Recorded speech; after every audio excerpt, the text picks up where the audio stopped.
right, welcome. We're diving straight into part one of our series on how to lead professional meetings in English. And we're getting right to it, because this isn't just about the words you're saying, it's about how you use those words to actually lead. Look, I'm sure your English is good, maybe even great. You get your point across every single day. But this right here, this is the core of what we're talking about. Guiding a team, controlling a discussion, really commanding a room, that's a whole different ballgame. It's not just conversation, it's professional communication. So if perfect English isn't the magic bullet, and what is, How do you get that sense of authority, that confidence that really defines a leader, especially when you're operating in a second language?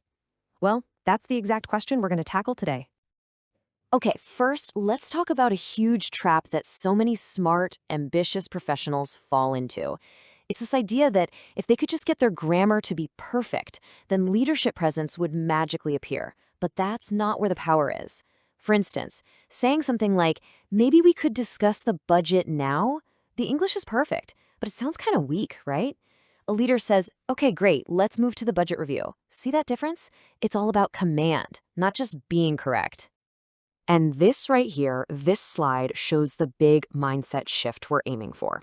The old way, the myth, is this never-ending chase for perfect fluency. The reality, what real leaders focus on, is getting structure, clarity, and control. These are things you can actually learn and master. And seriously, don't underestimate how important this is. In a global company, the way you perform in meetings is basically your career currency.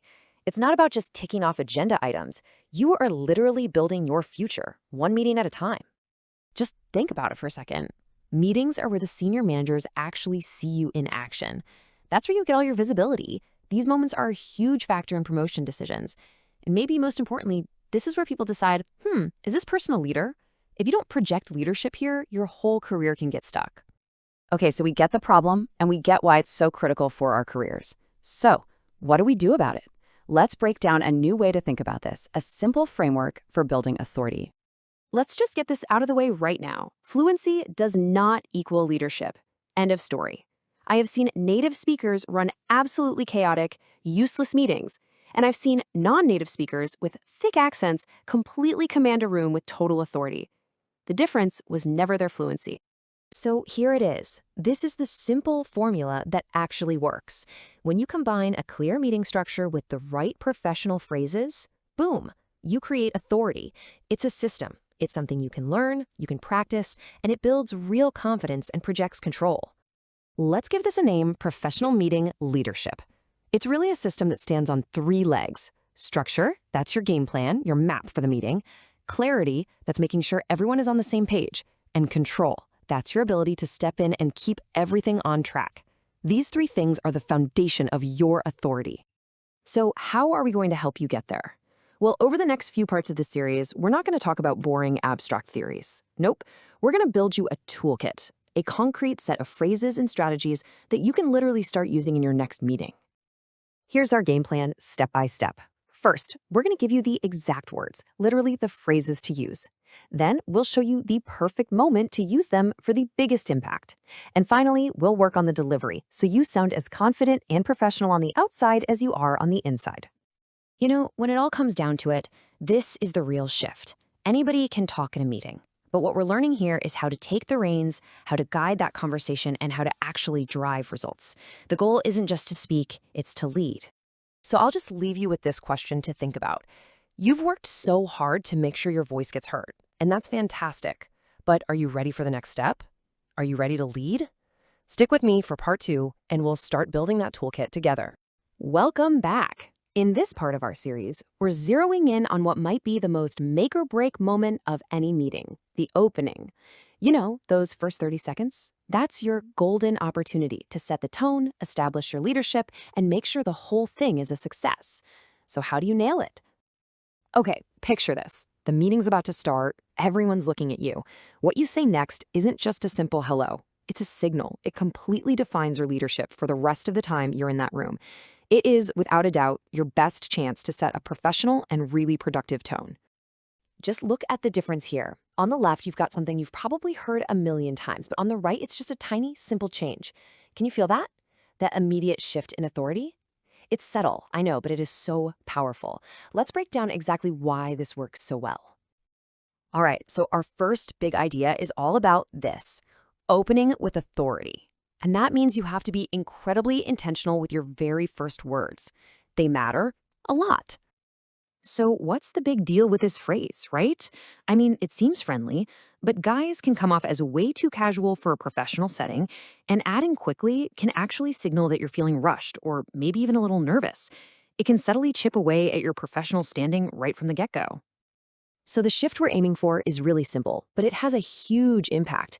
We're just consciously rewriting our script, swapping that casual language for professional language.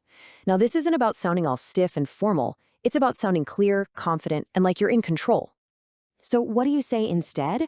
Well, here are 3 fantastic, ready-to-use phrases. Good morning, everyone. Thank you for joining. Simple. Let's get started.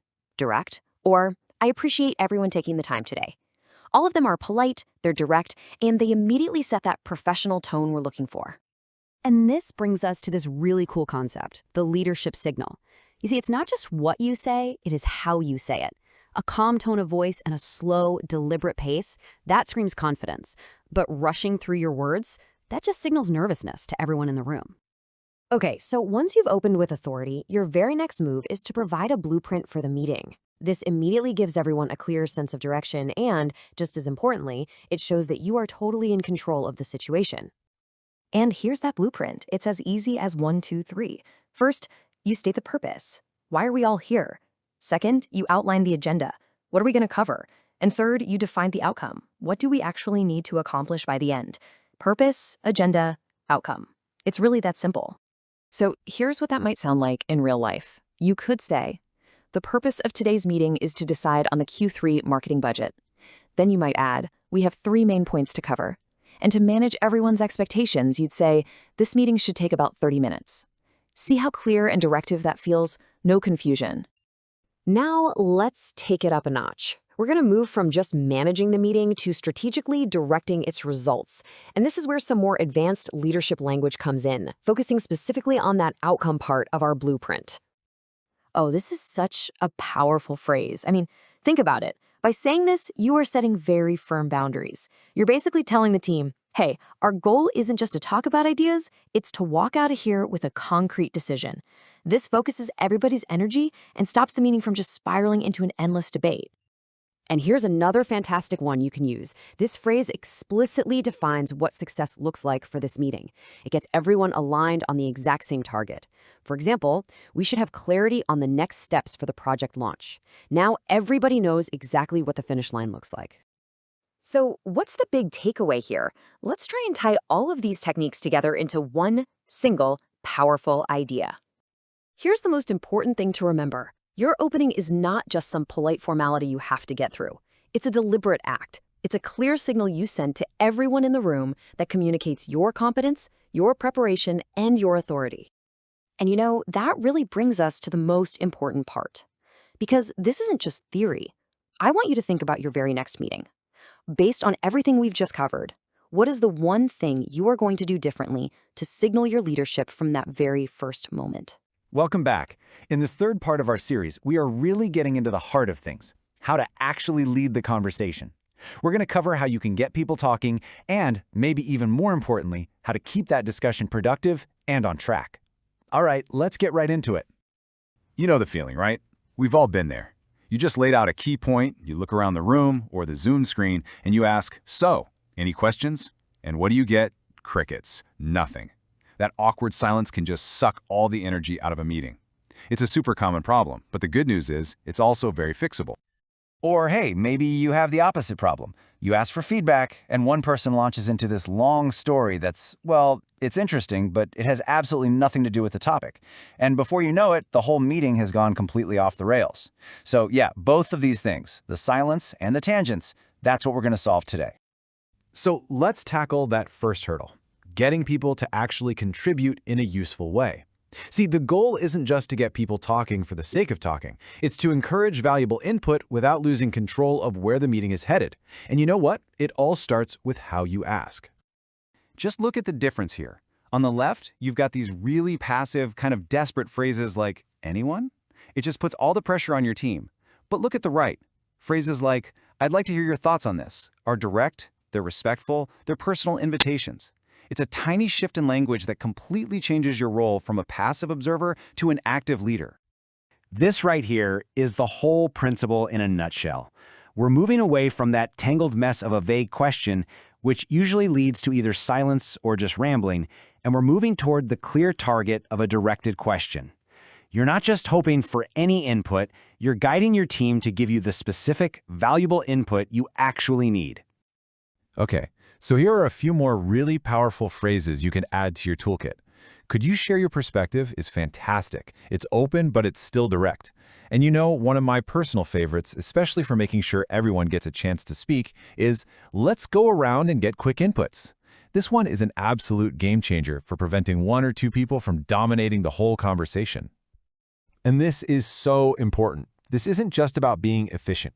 It's about being inclusive. Think about it. In a global team, a vague question like "anyone" can feel really intimidating if English isn't your first language.